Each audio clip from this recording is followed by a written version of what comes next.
This is the true Freethinker for the We Are Atheism project. So in keeping with this most recent of Richard Dawkins inspired atheist evangelical zeal movement, I thought to do a reading from the main atheism article at creation.com/atheism, and we'll read the section entitled Why Atheism is Chosen. That'll give us a unique perspective.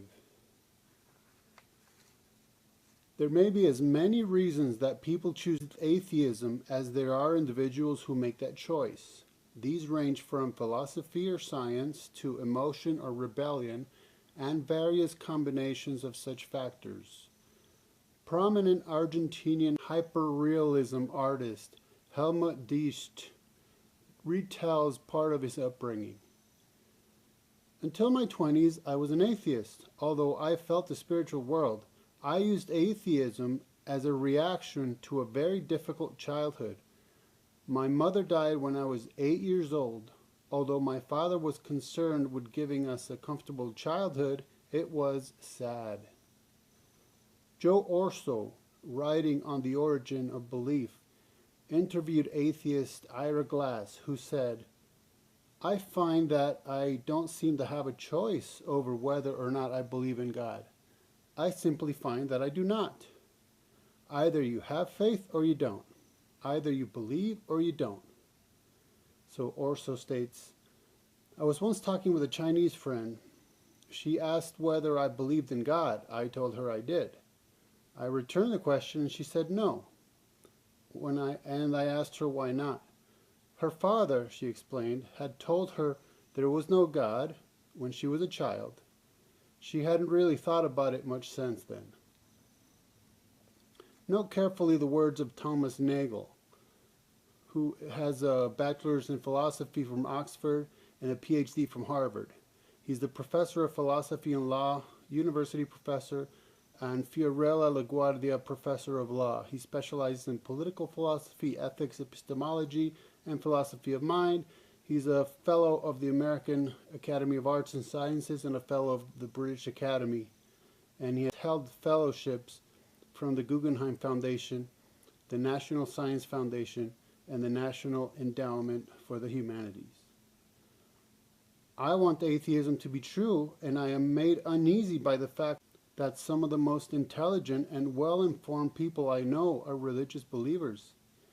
It isn't that I don't believe in God and naturally hope that I'm right in my belief. It's that I hope there is no God. I don't want there to be a God. I don't want the universe to be like that. Consider the following words from Isaac Asimov, one of the most prolific scientific writers of the last century. "I am an atheist out and out. It took me a long time to say it. I've been an atheist for years and years, but somehow I felt it was intellectually unrespectable to say one was an atheist because it assumed knowledge that one didn't have. Somehow it was better to say one was a humanist or an agnostic. I finally decided that I'm a creature of emotion as well as of reason. Emotionally, I am an atheist.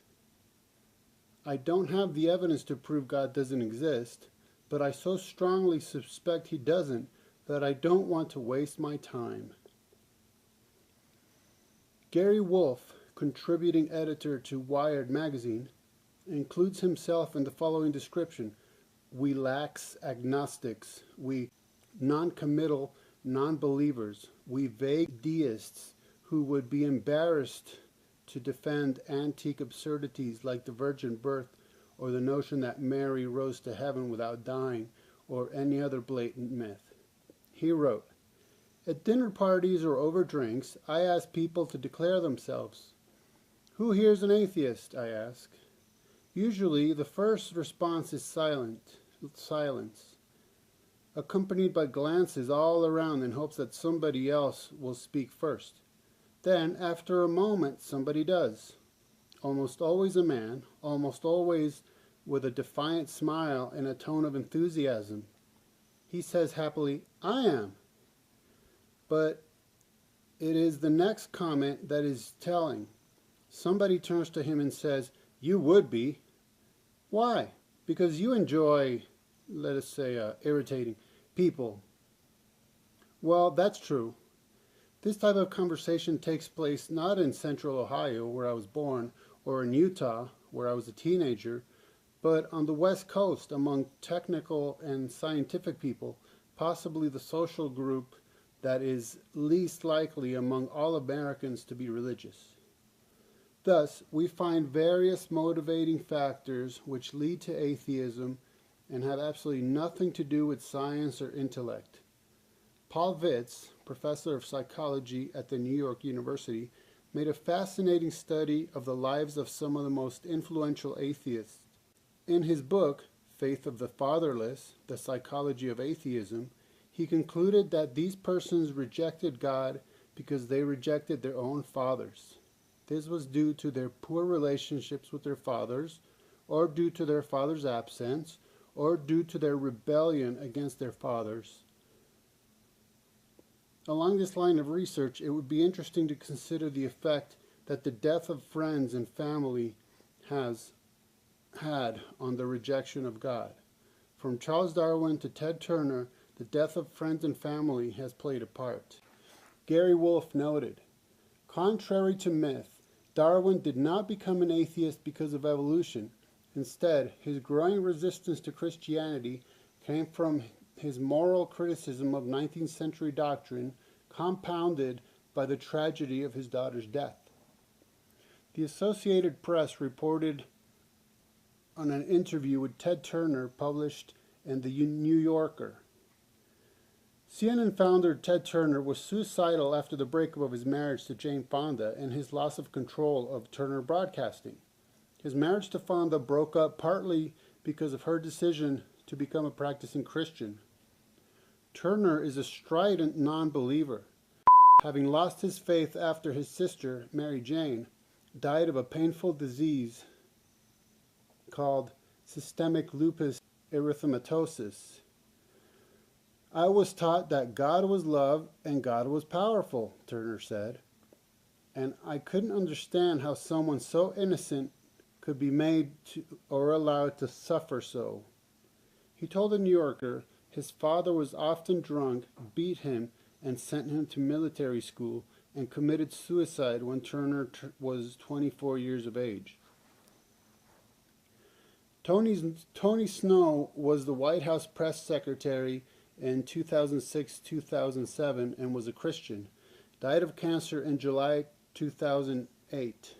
He wrote an essay entitled "Cancer's Unexpected Blessing." Consider, in contrast, how a God-centered person dealt with his own impending death. We shouldn't spend too much time trying to answer the why questions. Why me? Why must people suffer? Why can't someone else get sick? We can't answer such things. And the questions themselves often are designed more to express our anguish than to solicit an answer. The natural reaction is to turn to God and ask Him to serve as a cosmic Santa. "Dear God, make it all go away. Make everything simpler." But another voice whispers, "You have been called." Your quandary has drawn you closer to God, closer to those you love, closer to the issues that matter, and has dragged into insignificance the banal concerns that occupy our normal time. There is another kind of response, although usually short-lived, an inexplicable shudder of excitement, as if a clarifying moment of calamity has swept away everything trivial and tiny, and placed before us the challenge of important questions. Even though God doesn't promise us tomorrow, He does promise us eternity. This is love of a very special order, but so is the ability to sit back and appreciate the wonder of every created thing. The mere thought of death somehow makes every blessing vivid, every happiness more luminous and intense. We may not know how our contest with sickness will end, but we have felt the ineluctable touch of God. In contrast, consider the words of atheist William Provine, professor of history of science at Cornell University. Let me summarize my view on what modern evolutionary biology tells us loud and clear, and I must say that these are basically Darwin's views. There are no gods, no purposive forces of any kind, no life after death. When I die, I'm absolutely certain that I'm going to be completely dead. That's just all. That's going to be the end of me. There is no ultimate foundation for ethics, no ultimate meaning in life, and no free will for human beings either. The question is, can atheistic humanism offer us very much? Well, sure, it can give you intellectual satisfaction, and I'm a heck of a lot more intellectually satisfied now that I don't have to cling to the fairy tales that I believed when I was a kid.